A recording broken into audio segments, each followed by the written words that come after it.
Hi guys, welcome to my Europe tour vlog.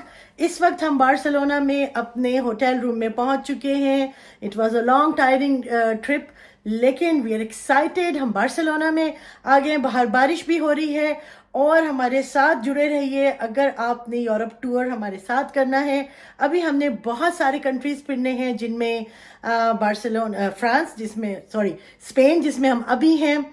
उसके बाद France जाएंगे, जर्मनी, स्विट्जरलैंड, इटली, मोनाको और बहुत से स्मॉल टाउन्स और स्मॉल सिटीज़ जो कि यूरोप में बहुत स्पेशल हैं देखना। कि अगर आप यूरोप टूर पे निकलें और उनको ना देखें तो मज़ा नहीं आएगा। हम इस वक्त बार्सिलोना पहुंचे हैं और कल से हम अपना यूरोप टूर बाय रोड शुरू करेंगे। हमने रेंटे कार कर ली है और हमारे यूरोप ब्लॉग के साथ जुड़े रहिए। See you. Hello everyone, this is Ayesha और हम इस वक्त फ्रांस में बेसिकली पेरिस में नोटर डैम टाउन में खड़े हुए हैं और मेरे बैक में आप कैथीड्रल ऑफ नोटर डैम देख रहे हैं। इसकी जो ख़ास बात है, 1163 में ये कैथीड्रल बनना शुरू हुआ था, 1360s में ये कंप्लीट हुआ। इसे किंग लुई 7 ने बनाया था और ये one of the oldest cathedrals in the world है। तो ये इसकी सबसे बड़ी खासियत है। और यहाँ पर एक और जो स्पेशल हुई, वो नेपोलियन को यहाँ पे एम्परर क्राउन किया गया था, यानी कि नेपोलियन बोनापार्ट को यहाँ पर ताज पहनाया गया था इधर ही नोटर डैम में। अनफॉर्चुनेटली 2015 में यहाँ पर एक फायर हुई थी, रादर 2019 में, और जिसकी वजह से इसका काफ़ी हिस्सा जो है वो फायर की वजह से डैमेज हुआ था। लेकिन अमेजिंग बात यह है कि बहुत से लोगों ने, बहुत सारी चैरिटीज़ ने, डिफरेंट नेशंस ने मिल के फंड रेज किया और तब से इसकी कंस्ट्रक्शन चल रही है। इट्स ऑलमोस्ट डन, लेकिन अभी हम इसका आगे का हिस्सा देख रहे हैं। बैक पे कंप्लीट कंस्ट्रक्शन चल रही है। खूबसूरत जगह है, देखिए, टाउन ऑफ नोटर डैम। यहाँ पर लोग आते हैं, बैठते हैं और अगर हम देखें तो पीछे वो एक बहुत खूबसूरत सा स्टैचू भी है। So we are in town of Notre Dame and we can see the Notre Dame behind us. अगर आप गौर से देखें तो नोटर डैम की बिल्डिंग जो कैथीड्रल है, वहाँ पे आपको स्टैचूज़ दिख रहे होंगे। तो ये 28 बिब्लिकल किंग्स के स्टैचूज़ हैं जो कि फ्रेंच रेवोल्यूशन में रिमूव किए गए थे और उसके बाद, रेवोल्यूशन के बाद, इनको रिप्लेस किया गया था उनकी कॉपीज़ से। सो ये भी एक वो है, लोग पूछते हैं कि ये किन के स्टैचूज़ हैं, तो these are the 28 biblical kings. जिन दोस्तों को लिटरेचर से थोड़ा सा भी लगाव है, तो एक बहुत फेमस मूवी है हंचबैक ऑफ नोटर डैम, और वो नॉवेल पे मबनी है और जिसको हिंदी और उर्दू में ट्रांसलेट भी किया गया है कुबरा आशिक के नाम से।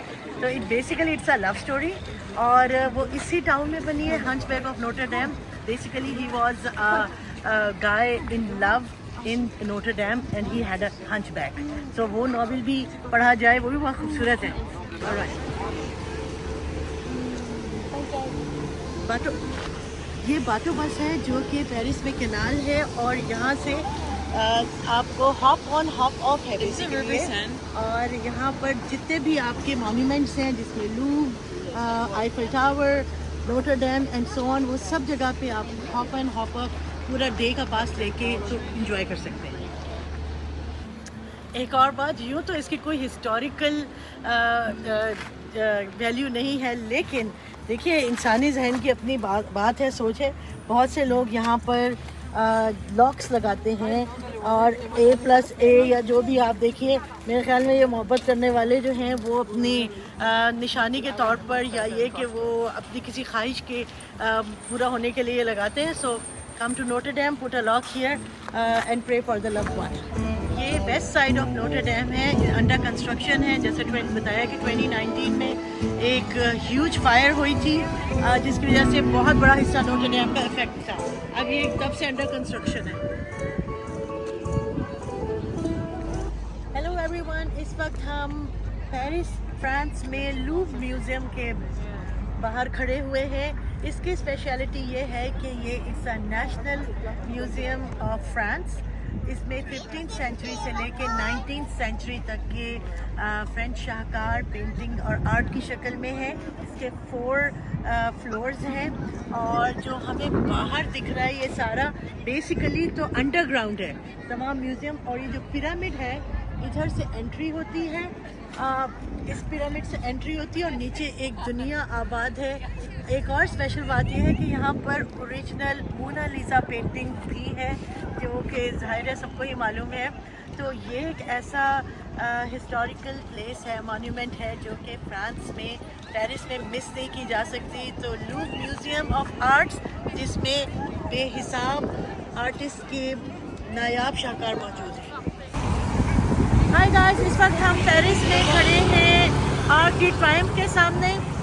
वर्ल्ड वॉर 1 में जो और फ्रेंच रेवोल्यूशन में जो सोल्जर्स शहीद हुए थे उनकी याद में ये मॉन्यूमेंट बना था।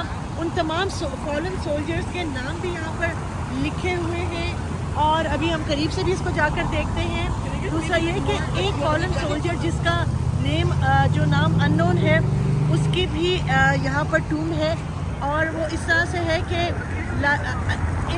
लाइफ टाइम हमेशा के लिए उसमें फायर जो है वो बर्न करेगी फॉर अ फॉलन सोल्जर जिसका नाम नहीं मालूम। आर्क डी ट्रायम्फ हम पेरिस में फ्रांस में खड़े हुए हैं इस वक्त। This is the grave of the fallen soldier जिसका नाम अननोन है और उसकी फायर ताहयात जलती रहेगी at Arc de Triumph.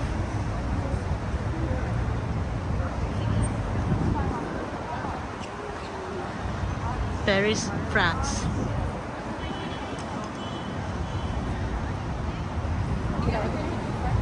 Hello everyone, Paris आए और आईफल टावर ना आए, ये कैसे हो सकता है। इस वक्त हम ब्रिज पर हैं जहाँ से आईफल टावर थोड़ा सा हम डिस्टेंस से भी देख सकते हैं।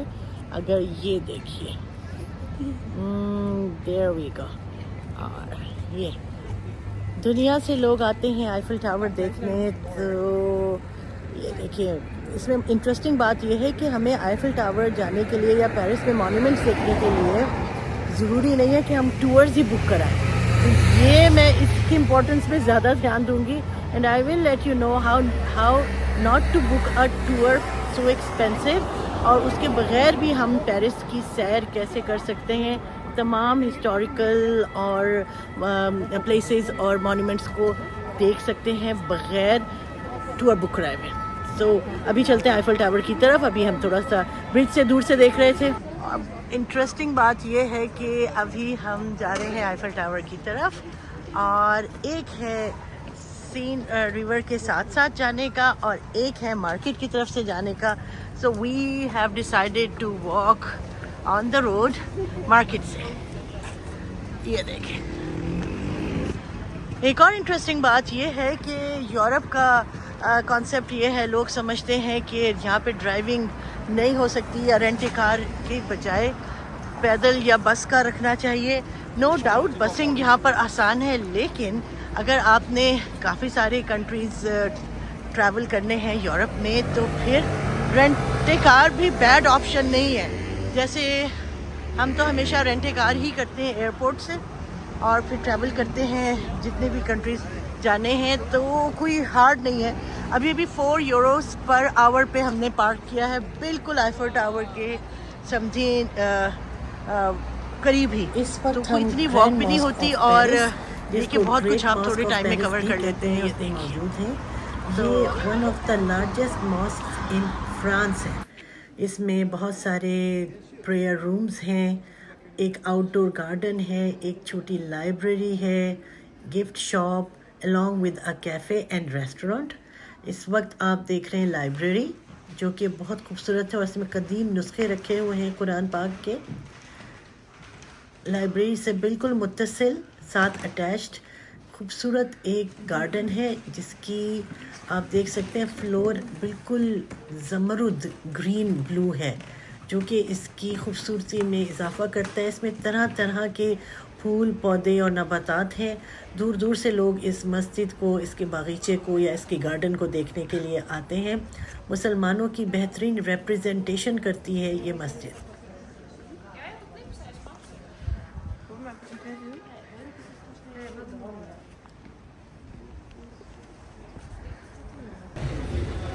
हाँ, इस वक्त हम पेरिस की बैक स्ट्रीट में हैं। लूव्र म्यूज़ियम और आईफल टावर भी पास ही है वॉकिंग डिस्टेंस पे। लेकिन जो इंटरेस्टिंग चीज़ आपको दिखानी है वो ये है सेड्रिक ग्रोले कैफ़े। और इस कैफ़े की स्पेशलिटी ये है कि Cedric Grolet is called the number 1 pastry chef in France. और इसकी और जो ख़ास बात है कि इतनी मशहूर क्यों है इसकी पेस्ट्रीज़ एंड कैफ़े, क्योंकि ये जो फ्रूट बेस्ड पेस्ट्रीज़ और डिज़र्ट्स बनाता है वो बहुत क्लोज होते हैं अपने फ्रूट के फ्लेवर से। सो लाइन आप देखिए ज़रा यहाँ पर लोगों की। ये इनका कैफ़े है और दूसरी साइड पे उनका दूसरी शॉप कह लीजिए जहाँ पर सिर्फ पेस्ट्रीज़ मिल रही हैं। और आपको सिर्फ एक मिसाल दे देती हूँ कि इनका एक क्रॉइसेंट 8 यूरोज़ का है। सो जो यहाँ पर 1 या 2 यूरो का रेगुलर स्टोर पे शॉप पे मिल जाता है पेस्ट्री शॉप पे, वो यहाँ पे 8 यूरो का है। नहायत महंगा और बेहतरीन पेस्ट्री शेफ है। पेरिस आए तो ज़रूर सेड्रिक ग्रोले कैफ़े को विज़िट करें। इस वक्त हम पेरिस में मौजूद हैं प्लेस डी ला कॉनकॉर्ड में। और ये फ्रांस, पूरे फ्रांस में सबसे बड़ा स्क्वायर कहलाता है। और इसकी वजह जो है मशहूरी की वो ये कि 1792 में यहाँ पे एग्जीक्यूशन को जो फ्रेंच रेवोल्यूशन के अगेंस्ट लोग होते थे उनकी एग्जीक्यूशन की जाती थी। मशहूर नामों में किंग फिलिप 8 और मैरी एंटोनेट, ये 2 बहुत मशहूर नाम हैं जिनका सबको ही पता है। तो ड्यूरिंग फ्रेंच रेवोल्यूशन इन लोगों की एग्जीक्यूशन भी इसी स्क्वायर पे की गई थी। और दुनिया आती है देखने। It's one of the greatest monuments. Paris में सबसे बड़ा स्क्वायर था और आज पूरे फ्रांस में अभी भी है। From France to Germany, we are We're entering Germany from France. Yeah, we are entering Germany from France. There is no border control of any kind here. Just an exit. And now we are entering Germany. Yay! This is Old Town or Downtown Heidelberg in Germany. Look at the beautiful architecture. Heidelberg Germany. और इसकी एक खूबी ये है कि world war में एक भी घर यहाँ पर बम्बार्डमेंट में तबाह नहीं हुआ था। यहाँ बम्बार्डमेंट ही बेसिकली नहीं हुई थी। और अगर हम पीछे देखें कैसल दिख रहा है और ये तो ओल्ड टाउन है मार्केट। और इसके पीछे जो अभी हम और घर भी देखेंगे उनकी 1300 ईयर्स अगो हो गए व्हाटएवर। और उनको वो नेशनल हेरिटेज का उसको दर्जा दे चुका है और उनमें कोई चेंजेस नहीं कर सकते, आप कोई रेनोवेशन नहीं कर सकते। तो हम इस वक्त हैं one of the beautiful cities in Germany called Heidelberg. इस वक्त हम बाराबस प्रिजन में मौजूद हैं जो कि अब एक होटल का जिसको दर्जा दे दिया गया है स्विट्ज़रलैंड में। तो ये अगर देख सकते हैं अभी भी इन्होंने उसको वैसे ही रखा है। ये हमारा रूम है 205। इसके डोर्स में वो लॉक्स अभी भी मौजूद हैं। अंदर बिल्कुल बंक बेड्स जैसे कैदियों को होते थे वही है। छोटा सा वॉशरूम और एक छोटा सा सिंक जो कि उनका ज़ाहिर पानी का ज़रिया होता होगा वो था। उसके अलावा देखो अभी तक वैसा ही रखा गया है इस प्रिजन को। ये डोर्स ये देखिए।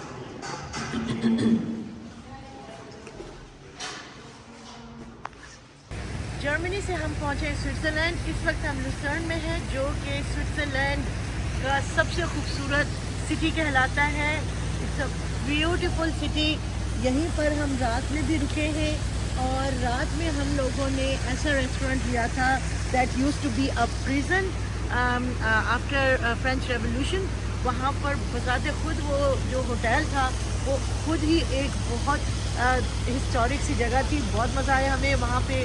अभी भी जैसे प्रिजन में ही आप रह रहे हो वैसे ही इफेक्ट दिया है। लेकिन इस वक्त हम लूसर्न स्विट्ज़रलैंड में हैं, जो कि most visited country in the world है because of the beauty it has, the natural beauty and खूबसूरत पानी और बहुत कुछ।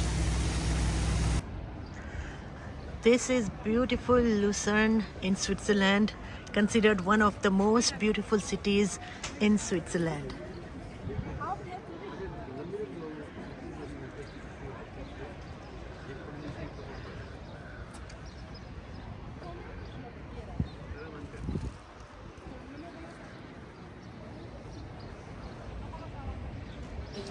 हाँ, इस वक्त हम लूसर्न स्विट्ज़रलैंड में मौजूद हैं और बैक में आप देख रहे हैं द स्टैचू ऑफ लायन।